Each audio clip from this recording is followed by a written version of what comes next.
First off, welcome to the video.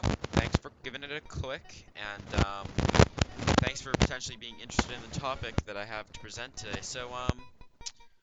This is the first topic of my soon-to-be many Red Talks. Now, the first question you probably have is, what is a Red Talk? Well, some of you may be familiar with TED Talks, a platform in which individuals who are experienced in a certain category or topic go on stage and present that topic and help educate the audience on the topic.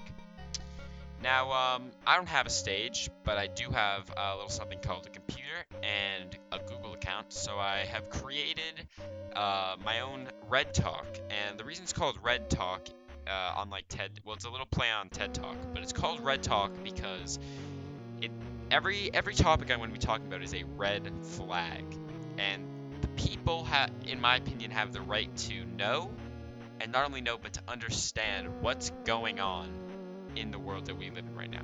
So the first topic, as you can see, is it's not topic I, by the way, it's topic 1. But I mean, I guess it is topic I, but it's Roman numeral for 1. Topic 1, the corrupt system we live in, present day times. So currently in present day, not that many people realize what's going on. Lots of people are being a part of the hive mind, and I'm ready to not only help out the hive mind people and help them escape the honeycomb, but I also want to expose those who are trapping those and making them stay in the beehive if we're still talking about the hive mind. So this is the second slide. So before we begin, here's some key things you must remember throughout this talk, as this talk is gonna potentially be perspective changing. This is kind of actually a warning right now that if you kind of like the current mindset you have right now, don't continue on with this Red Talk. This will change, I don't even know, everything for you. So before we begin, here's some key things to remember throughout this talk. So first off, this is a scary topic and will potentially be one of the scariest presentations you have ever seen. Now that may seem like an over-exaggeration, but wait until we get pretty deep into a conversation. Next is, don't be afraid of this talk or the man. Now, a key theme we'll be seeing throughout this presentation is the man. Who is the man? You may be asking. Is our little friend in the bottom right-hand corner here. Let me get the laser pointer out. Right here, this man in the bottom right-hand corner has got his hand on his head, and he seems to be a little bit questioning about what's going on with all the people in the line that he sees over here. Why are they conforming? Look at this guy. Why does he have a book in his hand? I don't think he's reading it. If he was, he'd be holding it the other way.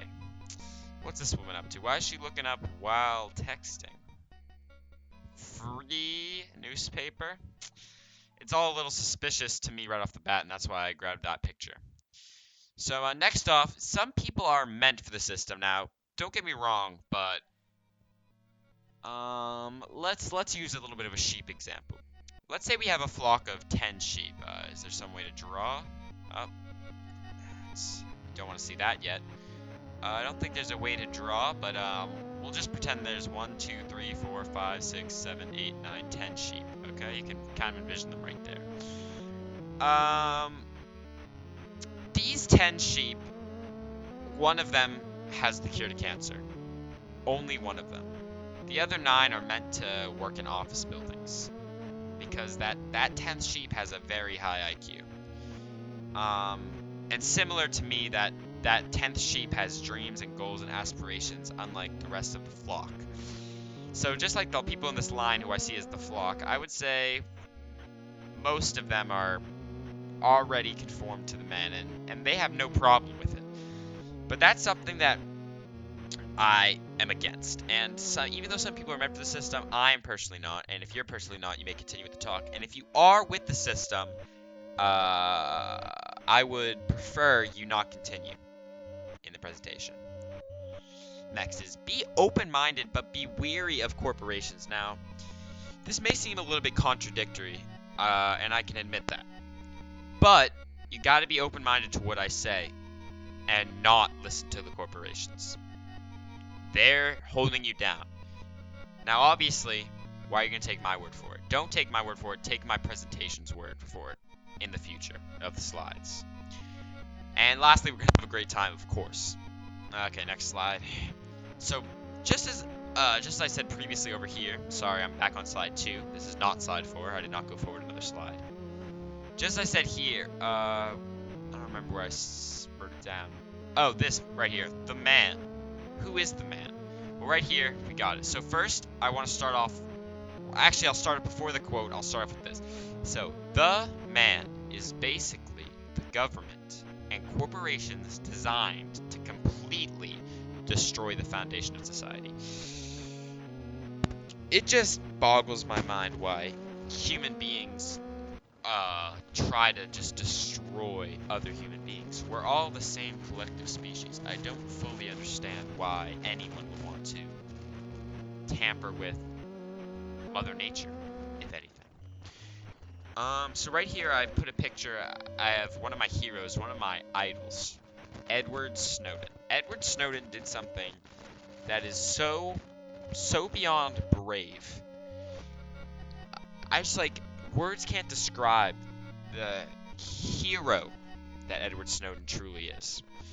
If you don't know who Edward Snowden is, he's the man that not only blew a whistle, but basically took down a Titan. That is not NASA, but the NSA, who were caught spying on average people like you and I, and reading our private text messages, emails.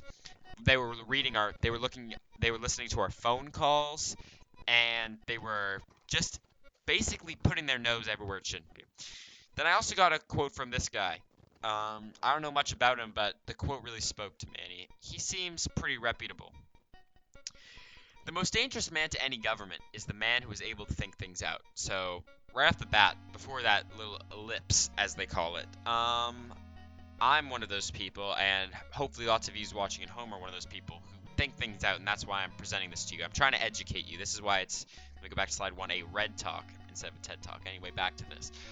Without regard to the prevailing superstitions and taboos, almost inevitably he comes to the conclusion that the government he lives under is dishonest, insane, intolerable. Couldn't agree with you more, McKinnon. Now, okay, I was a little bit serious then. Let's lighten the mood with a little bit of a little comic, something funny. So I'll read for both characters. I'll do different voices. So I'll be the square on the left. You're gonna have to change to fit into the system. And then on the right, we got the orange circle saying, or how about you change the system so we can all fit? Now, first off, I'm on the side of the orange circle, and as well as his circular friends, that the system, it's just a mean person. I don't even know, how the creator, the artist even, of this comic could almost perfectly depict the system in such a cartoonish and such a kiddish manners that everyone can get. And let me explain this for those of you who maybe don't get the joke, which is understandable. So this is the system, and as you can see, if the system were to fit, or this is the man, and so if the man were to try to fit in the system, he would be able to, because he's the man. But all of these other sheep, the hive minds, or the people that are trying to not be hive minds, are trying to be a part of the system. Wait, why would they try to be? I think, actually, I believe that they should make, I believe what the artist is trying to say is that the system needs to be less, only tailored for the man. Alright, let's go to the next slide. So first off, all races are welcome. So I know there's been lots of stuff in the news about, this and that, cops and robbers, bombings. But all races are welcome here. We got this guy right here. Oh, look at her. She's pretty. So is she. And it's, they're both different races, but a female is a female. This guy down here looks pretty happy, even though he doesn't I think he's a little too happy, to be honest, because he doesn't truly realize what society is doing.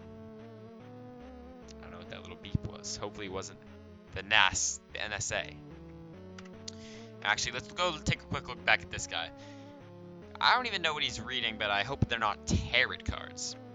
Alright, so let me hit you up with a little of analogy if you're not the brightest bulb on the tree. So right here, we'll read the right side first. The wind pushes against the man and his umbrella. The push from the wind is a force. Now, I basically cut down this analogy for you. So wind is the people. Umbrella is cash, money. The man is the man, and the force is rebellion. So let's read this, but instead of putting these words in, we'll put the analogy words. The people push against the man and his money. The push from the people is a rebellion.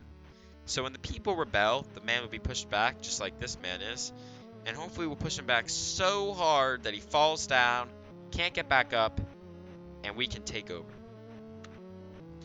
Really, you ask?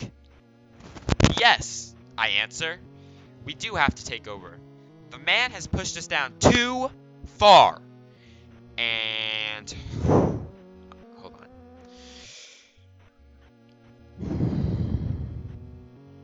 The man has pushed us down too far down the rabbit hole, and we need to stand up for ourselves, get out of the hole that they dug for us, dig a bigger hole, and push them in and bury them.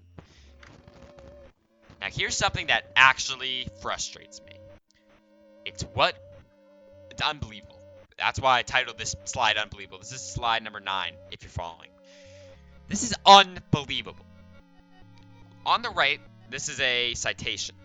On the right, it's the conspiracy that the man is attempting to hide from the people, and the percentage of people that believe in the conspiracy. JFK was killed by conspiracy. 51%. People are educated about that. They understand. The government can't hide the true facts about JFK's murder. I don't know much about this one. Global warming is a hoax. Only 37% of people realize that global warming is a hoax. Only 116 million Americans. Process that number for a moment. There are more people in China than people that believe global warming is a hoax. Honestly, it boggles my mind. It frustrates me. It hurts to the core. Aliens exist. 29% of people think aliens exist. How could aliens not exist?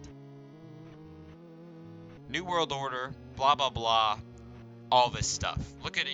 You can read them yourself. Pause the video. I don't care. Read them. Get educated. So let's put these numbers up. Let's get all these numbers up to as close to 100% as we can. Or else, what is even the point of living in the United States? Look at this. The government allowed 9/11? Of course. How can only 11% of people think that? The moon landing was faked? 7%. Only 21 million people realized that it was all just taken in a swimming pool. That's ridiculous. Next slide.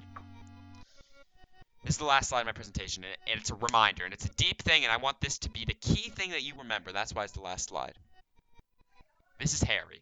We're going to use him as an example. He's single because he can't get a girlfriend because he's a part of society's norms. And he tries to go to bars and Whole Foods to pick up girls, and he can't. He thinks that he has to go to college. Think about that. Harry thinks that he has to conform with the man so much that he has to follow every step that they say a man has to do, from going out of water all the way to graduating college. And he drinks tap water. Now, think about that. He can't spend a couple of extra dollars for the brain cells that he's going to lose for tap water. Unreal, this guy. And this guy is most Americans. Let's go back to this slide. Lizard people, that one's actually pretty crazy. I don't know. Fluoride is dangerous. Only 9% of people think fluoride is dangerous. Harry is literally one of I'm mad at Harry, and Harry is one of the 81, 90, he's one of the 91, he's one of the 91% of people that drinks tap water. What's up with that? Okay, anyway. Yeah, I could go on about this topic for hours on end, as you may be able to tell, but I think all the slides you've seen so far, I've definitely proven my point. And now I want to use a good little analogy to end this. If you've ever played chess before, in the end game, when you're winning the game, you can checkmate a player, which makes it so the player can't win. It's impossible. There's no way out. So I just want to say, after this red talk, the first one I've made, may I remind you, there's going to be plenty more coming. But this is the first red talk I made, and definitely, I can without a doubt say, I'm already potentially in check position of the government, but I might even have just checkmated the government with this presentation. If this presentation were to go to Obama,